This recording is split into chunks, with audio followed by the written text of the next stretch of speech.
pas de problème. Officieusement, nous on a un problème au titre du net avec CAP 2015, puisque depuis la semaine dernière, on va dire depuis le 27, nous avons découvert que nous ne faisons plus partie. Non, c'est pas depuis le 27, depuis le 4 décembre dernier, nous avons découvert que nous ne faisions plus partie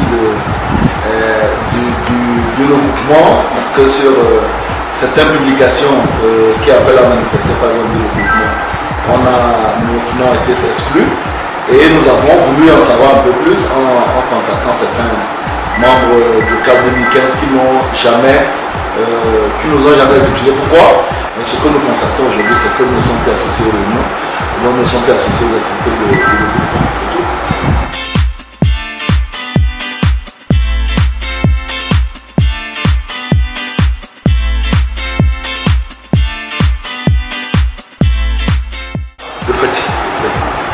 Mais nous attendons toujours qu'un jour on aura les explications, parce que quand vous êtes dans un groupe, nous n'avons reçu aucune notification concernant notre exclusion, nous n'avons reçu aucune explication au sujet de ça.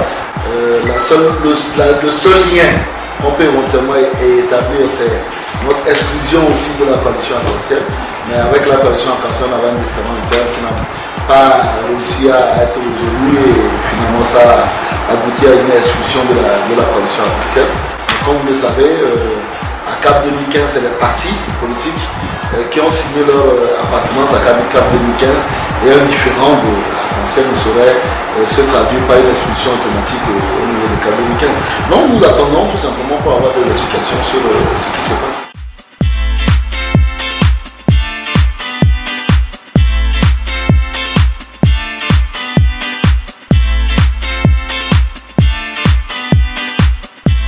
L'argument que CAP arc-en-ciel a avancé pour nous exclure d'arc-en-ciel, c'est le prétexte que nous serions ceux qui ont été à l'origine de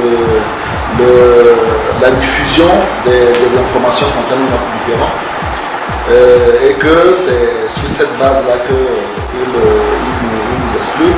Nous avons expliqué trois choses. La première, c'est que la coalition arc-en-ciel n'est pas de règlement intérieur. On n'avait rien de façon antécédente qui disait que si un parti éventuellement se rendait responsable de diffusion d'informations dans la presse ou dans les médias, voilà le type de sanction qu'il aurait.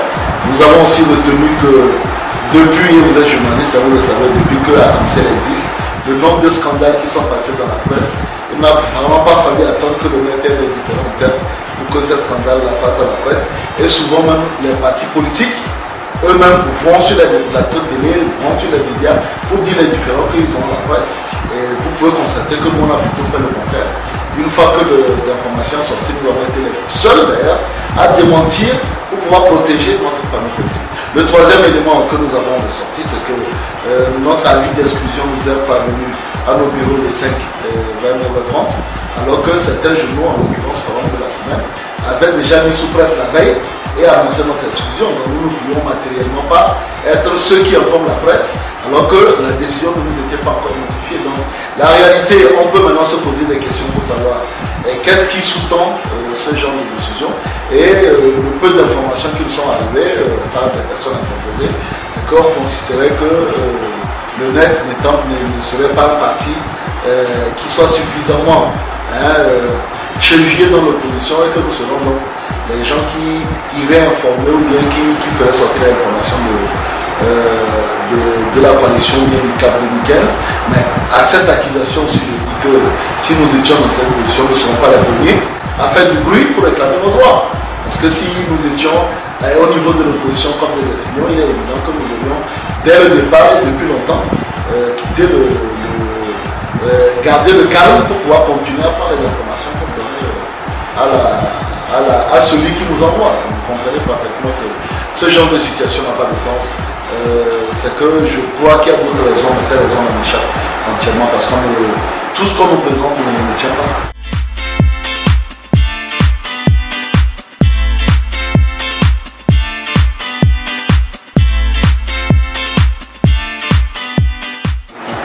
Elle sera complexe.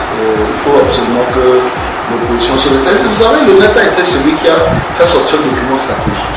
Ce document stratégique disait quoi? Il disait deux choses. La première, c'est qu'entre 2007 et 2013, il y a 20% de l'électorat qui ne vote plus. La deuxième, c'est que si nous voulons récupérer les 20% de l'électorat qui ne vote plus par dépit par rapport à l'opposition, nous devons avoir une démarche unitaire.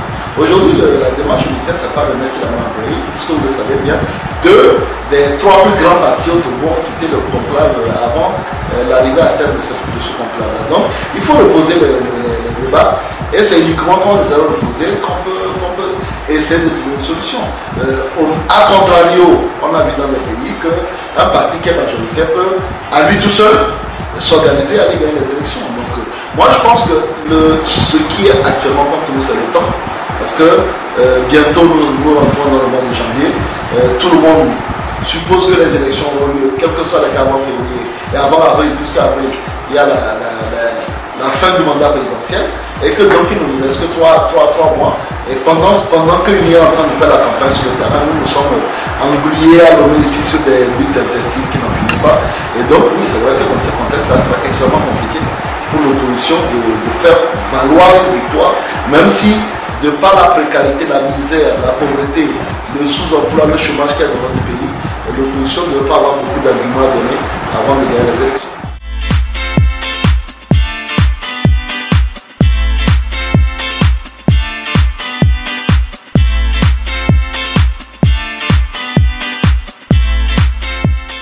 Écoutez, moi je fais partie du CAP 2015, j'ai donné quitus à M. Fabre de nous représenter. Si je l'ai fait, c'est parce que je lui trouvais des qualités. Et je l'avais dit que ce n'est pas celui qui est le plus qualifié, mais c'est celui qu'on peut accompagner. Et aujourd'hui, si vous prenez une bonne partie des présidents, il y a beaucoup de présidents qui ont les qualités aujourd'hui pour être éventuellement, pour battre éventuellement pour une assemblée. Mais si vous prenez les modalités de désignation du président Fabre comme président du CAP 2015, c'est qu'il y a eu des désignements et qui ont permis à M. Fabre d'être notre candidat. Et à partir de là, nous sommes engagés tous à l'accompagner, et s'il a des défauts comme tout le monde d'ailleurs, à mettre les nôtres pour faire en sorte qu'il ait les meilleures qualités pour battre Fagne Gnassingbe, parce que Fagne Gnassingbe a des défauts comme tout le monde. M. Fabre a des défauts, il a des qualités, mais c'est que en mutualisant les qualités de l'ensemble des leaders politiques et des partis politiques qui ont décidé de porter sa candidature, on le bonifiait et on augmentait sa qualité par rapport à M. Fagne Gnassingbe. Donc lui, il a les qualités pour être président, pour battre Fagne Gnassingbe, au même titre que d'autres formations. Moi, de là où je suis, je peux aussi dire que j'ai les qualités pour battre Fagne Gnassingbe, mais c'est le regroupement d'autres pesanteurs qui permettent maintenant à quelqu'un d'être le mieux qualifié pour affronter Fagne Gnassingbe en 2015.